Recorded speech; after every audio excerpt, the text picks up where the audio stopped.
দেশের মানুষ নির্বাচন চায়, এদেশের মানুষ শান্তিমতো থাকতে চায়। আমি ফরিদপুরবাসীর প্রতি আমার ওয়াদা, ফরিদপুরবাসীর প্রতি আমার প্রতিশ্রুতি, ফরিদপুর হবে সন্ত্রাস মুক্ত, চাঁদাবাজি মুক্ত এবং দুর্নীতি মুক্ত একটি শান্তির নিরাপদ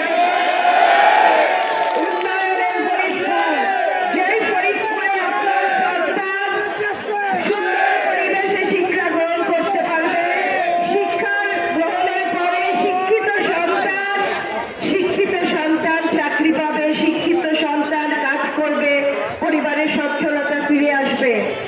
এই মাদক মুক্ত ফরিদপুর আমি বলবো আপনার পরিবার পরিজন সকলে মিলে আপনারা শান্তিমতো যেখানে থাকতে পারবেন।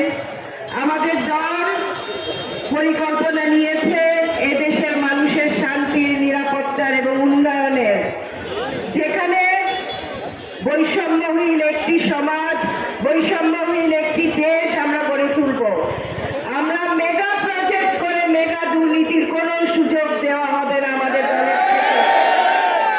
সাধারণ মানুষের নিত্যদিনের জীবন শান্তির, সুখের এবং নিরাপদ হবে, এই প্রতিশ্রুতি আমাদের দলের এবং আমার চৌধুরী নায়াব ইউসুফের এই ফরিদপুরবাসীর প্রতি। এবং এই র্যালি আমাদের আজকে 22 তারিখে আমাদের প্রচারণা শুরু হলো। প্রচারণার এই র্যালি যে অর্গানাইজ করেছেন জুলফিকার